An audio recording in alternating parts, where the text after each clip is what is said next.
Mortgage, better. 2 kids to 3 kids to... Then Daddy's little princess became a teenager. Yeah. We had an idea. A new house, more room. We go down to Shelby Savings to talk to Rick about our options. We look at our house, how much we owe, how much equity we have, Our savings. my paycheck, My paycheck. everything we need to pre-qualify. So we know how much house we can shop for. Nicole gets her own bathroom. With a giant mirror. The boys get a basketball goal. We get a kitchen you can walk through without turning sideways. Family room. My project room. A house and a mortgage that fit us. Bankers who listen, mortgages that fit. That's what makes Shelby Savings Bank better. An equal housing lender. Member FDIC. Save even more at Hendrick Appliance in Shelby, Gastonia, and Lincoln. They beat the competition every day and now get special 12-month financing. Come on in for all the details. Hot buys on Amana, Whirlpool, and GE Appliances. And in the mattress store, you'll find great deals on all top name brands. Visit your nearest Hendrick Appliance location. 1241 East Dixon Boulevard in Shelby, 2689 East Main Street in Lincoln, and 4027 East Franklin Boulevard in Gastonia. It's time to jump in. Jump in and cool off with a dip in your backyard pool. To help keep your pool sparkling clean all summer long, see Carolina Hardware Garden and Pool Center on the Reedfield Road in Lincoln. They carry a full line of BioGuard products. Plus, they'll analyze your water to make sure you get the right blend of BioGuard. And keep your yard looking great with the new Husqvarna Zero Turn, tractor, push mower, or trimmer. Carolina Hardware and Garden Center on the Reedfield Road in Lincoln.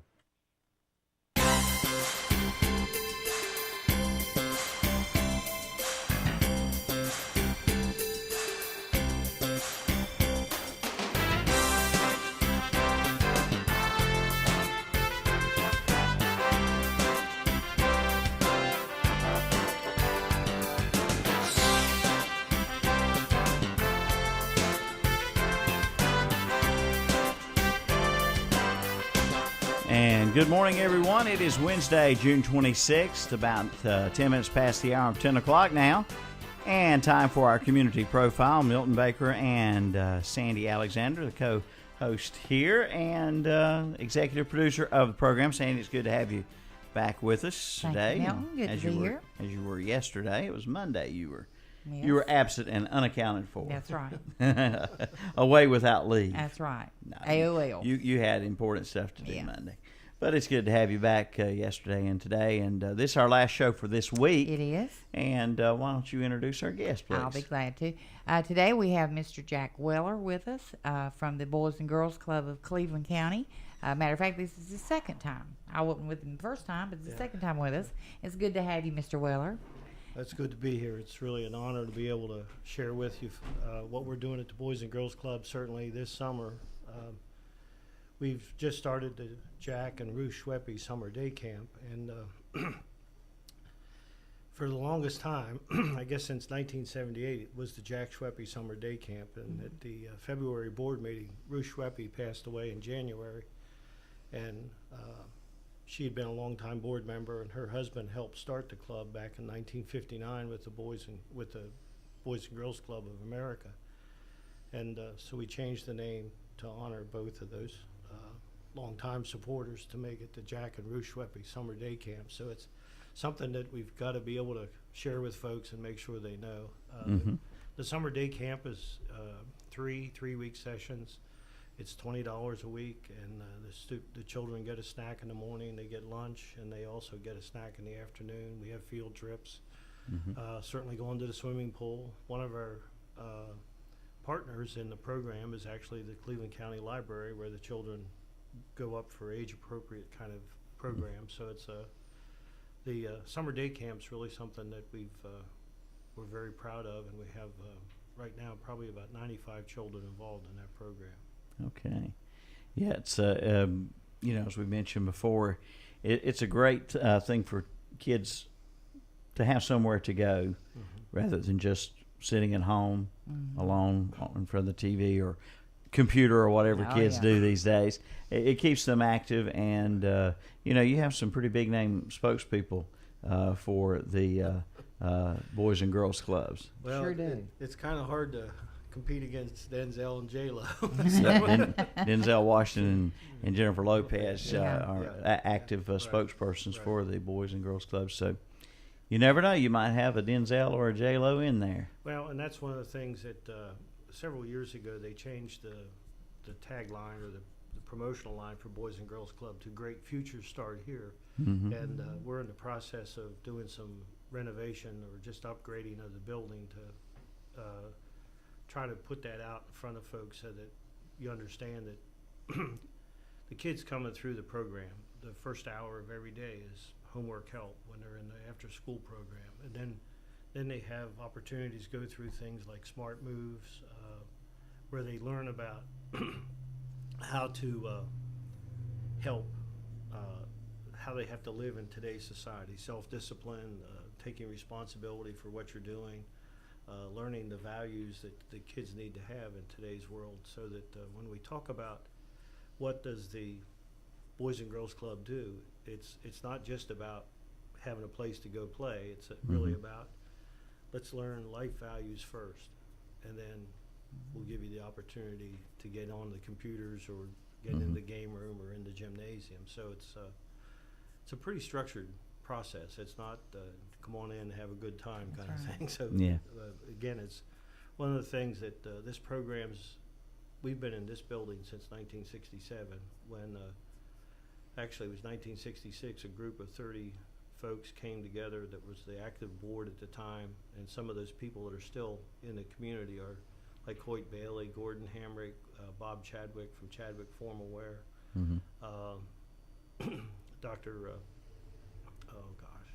Bollinger is still, there are people still in the community that back in 1966 we raised $100,000 to build the building that we're in right now. And so you think about it, almost 40 years, 45 years we've been in that same facility, and we're now in the process of working with the school district to be able to renovate the middle school gym. This would be the old gym that was across the street from where we are on Sumter Street. And they want to be able to renovate that, and we're going to do in the process of starting to formulate a way to raise $300,000. But I'd really like to share something with you that's going to happen this Friday, if you don't mind, because you were very instrumental in helping us back in February of this year when we were on the air and talked about the Joe and Sophie Goforth Playground. And this all started when Roger Davis, who is head of Playground Safety Services, came to me in November of 2012 and said, I'm going to be teaching a class through the community college at the LeGrand Center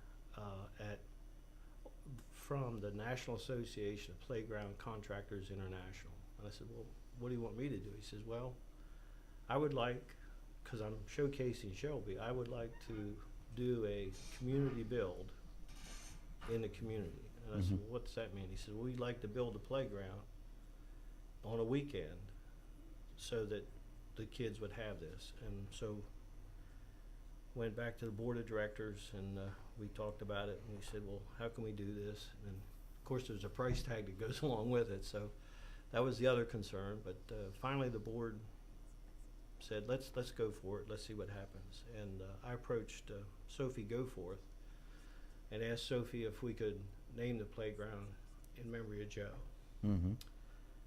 And she said, well, let me talk to my niece, and that's Susan Goforth Porter, who's Sophie's niece, and she lives in Charlotte. And I got a phone call from Susan and said, I really don't know that I want the playground named in memory of Joe. And I was thinking I made a mistake.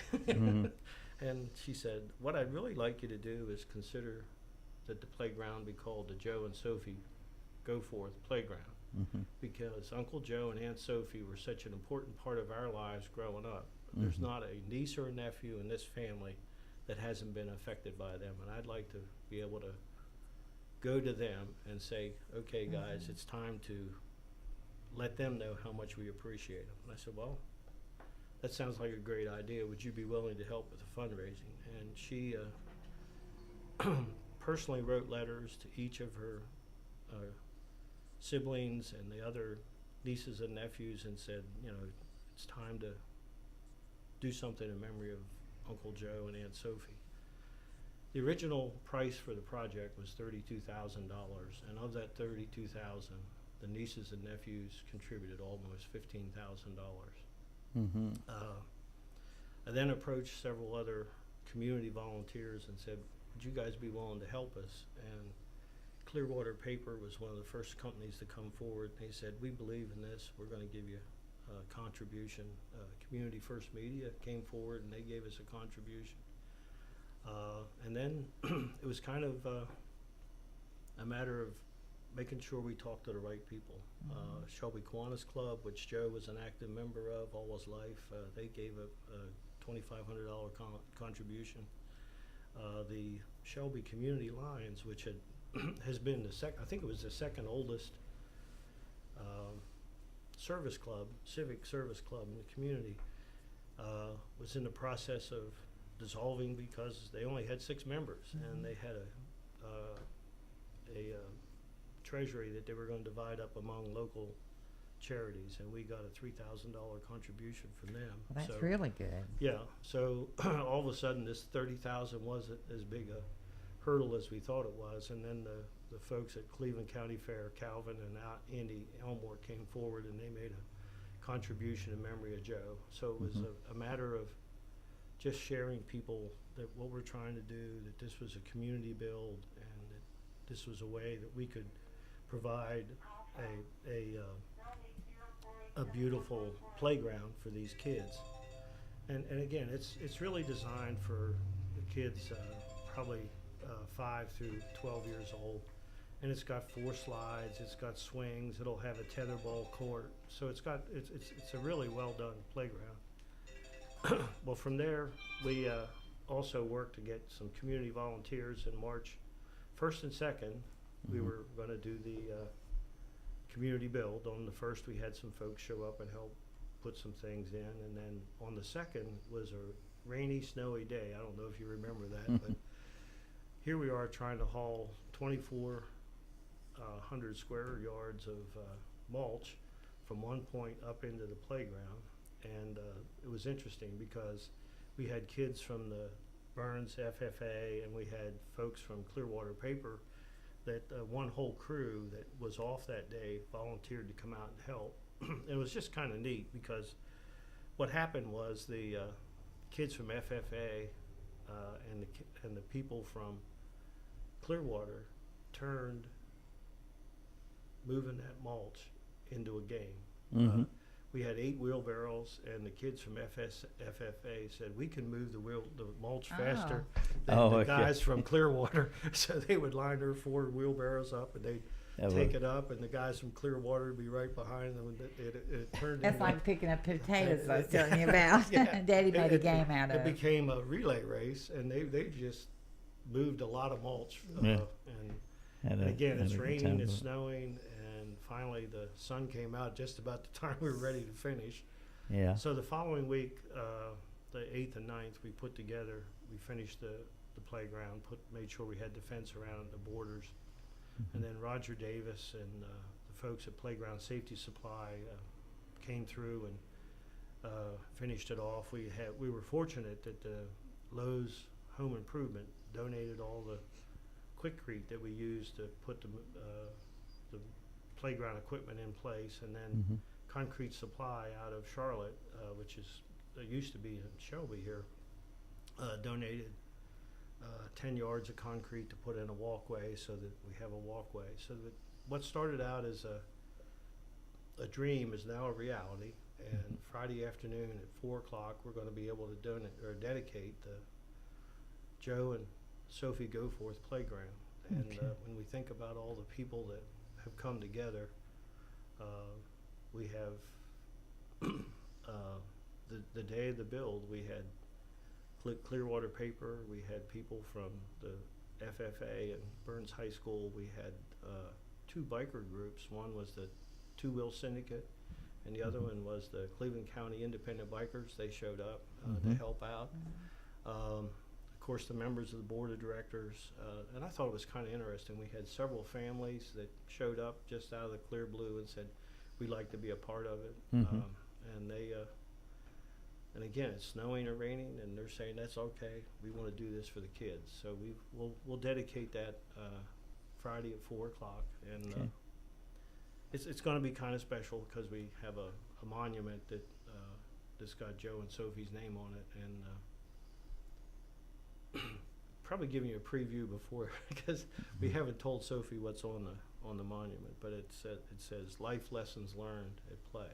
And I think about all the things that kids do when they're playing, of sharing, the whole idea of taking your turn when it's, sharing things and just working together. The playground's a great place to do that. So we're excited about that, and the chance to be able to let the community know that what started out in November is now going to be a reality, and those kids are using that playground right now. But at 4:00 on Friday, we'll do the official dedication. Well, I know it's got to be a lot of satisfaction for everyone involved in putting that together when they go by, walk by, and see the kids out there playing, and hear them laughing and having a lot of fun. Right. Yeah, that's what it's all Now, about. where's the playground located? It's right behind the Boys and Girls Club. Okay. It's the location is on Sumter Street, or actually it's Martin Street. If you think about it, it's between the Boys and Girls Club building and Sunset Cemetery. So it's an ideal location, and people can come up and they can see the playground and watch the kids. The other thing we've done is we've leveled out the field. Cleveland Contractors, Phil Rucker, who was a good friend of Joe Goforth, contributed a day's worth of equipment that we could use to level out the rest of the field. And then the folks at Cleveland County Schools, they were in the process of redoing the central services, and they had some dirt that was left over, so they brought it over to our building, or our lot, and we were able to level out the lot, so we've got a bigger playing area than we did before. So it's Great.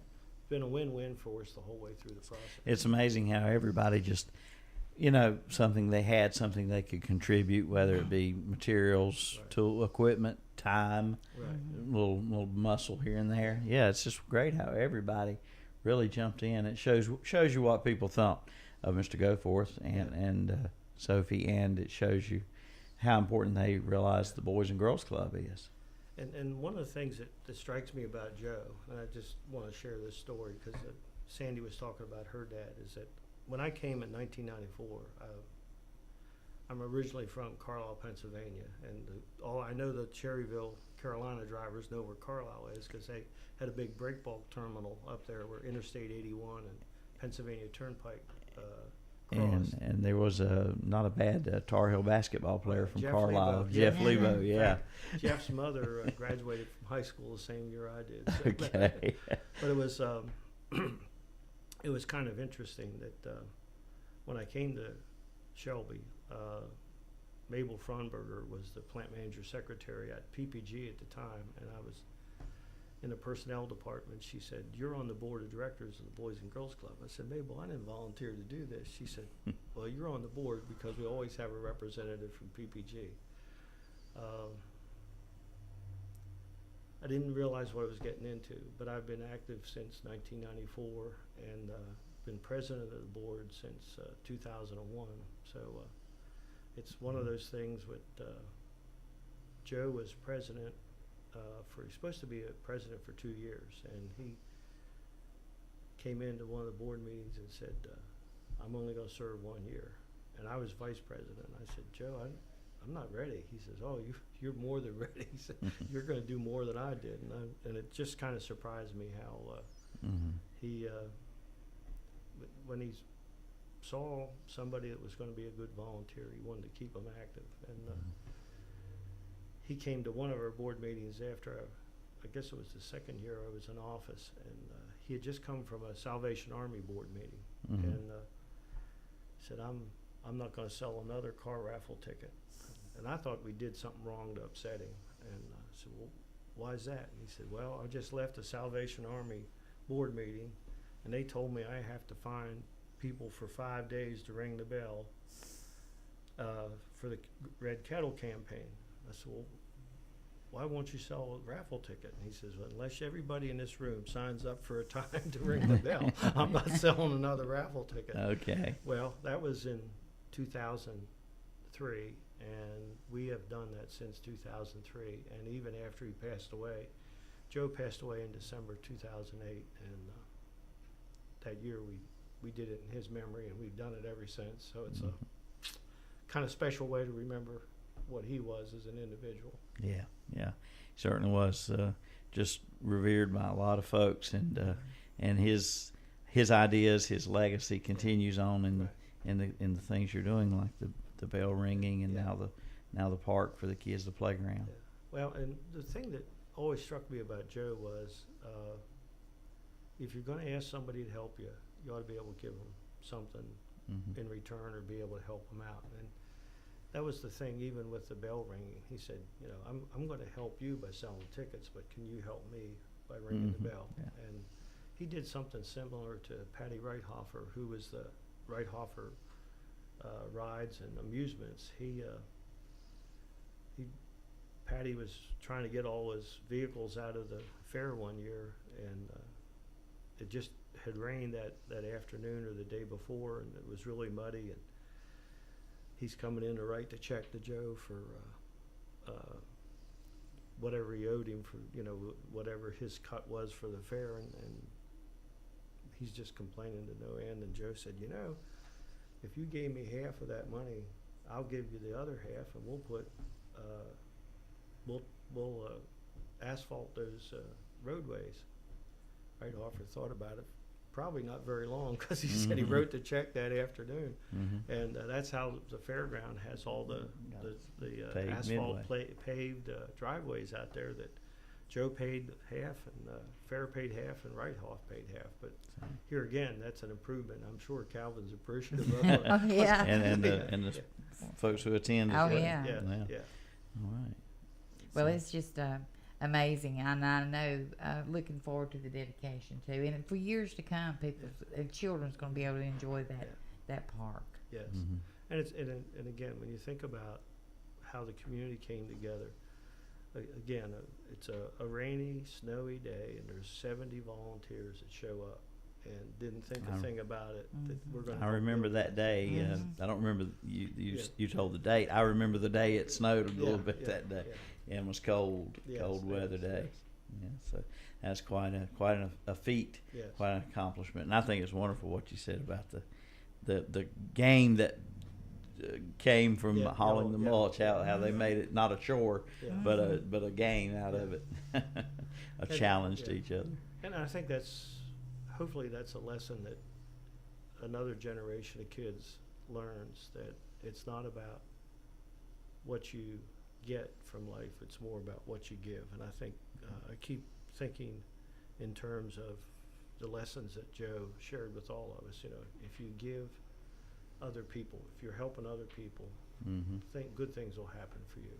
And I just look at him and Sophie, and I realize that their life together, they lost their son Alex when he was 3 years old from childhood leukemia, but yet instead of being mournful and sad about it, they adopted every one of those nieces and nephews, and Uncle Joe and Aunt Sophie were so important into their lives that they felt an obligation or a commitment to come back and say, we want to help make this playground possible in their memory. And It speaks volumes for their lives. Right. Really does. All right. So the dedication then Friday at 4 o'clock. Yeah. Okay. Sandy, anything Well, else? I just think it's a wonderful thing to do, the summer day camp. Now, when does it end? About when school starts? Yeah, it'll start. I think it's the first week in August. So what'll happen is, like, next Monday, Tuesday, Wednesday, our 6, 7, and 8-year-olds will spend a half a day out on the farm at the Sunridge Farm. And this is a program that we're working, here again, another partnership. We're working with the Rural Experience for Youth. And this is an idea that Colette DeVinny, who's active with Connect to Change, has worked with us, and Ted Alexander has worked with us to raise money to allow these kids to go to to spend a half a day on the farm, and then July 14th to the 18th, I think it is, we'll have 15 kids ages 11 to 14 at the farm again. And it's just one of those things. The 14, 15-year-olds went last year, and or I guess it was 13, 14-year-olds, but when the first thing they do is they have to milk a goat or feed a goat.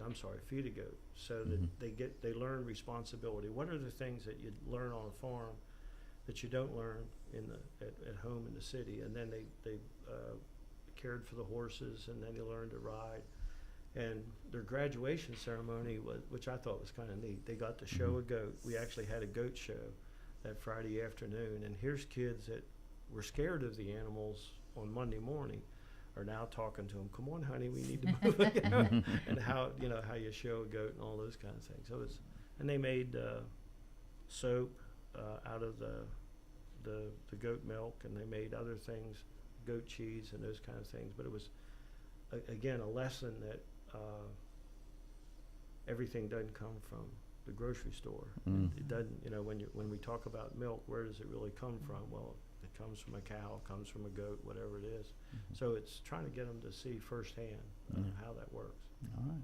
Oh, that's Well, great. wonderful. All right. Well, keep up the good work, and the playground, I'm sure, will be enjoyed by countless children for years and years to come. We certainly hope so. Okay. All right. Say anything else? No, we appreciate you coming, Mr. Weller. We want to have you back. Well, And we look forward to the chance to come back and talk more about boys and girls. Absolutely. that's right. All right. Well, that'll wrap it up for today's community profile program, and we thank Mr. Weller for being our guest today. Thank all our guests this week, and reminding next week we'll only have one show, and that'll be on Monday with the folks from the Krause 4th of July Parade. Debbie Hefner and Ramona Ramsey will be here to talk about the parade, and its Grand Marshal Sandy Jones from Krause is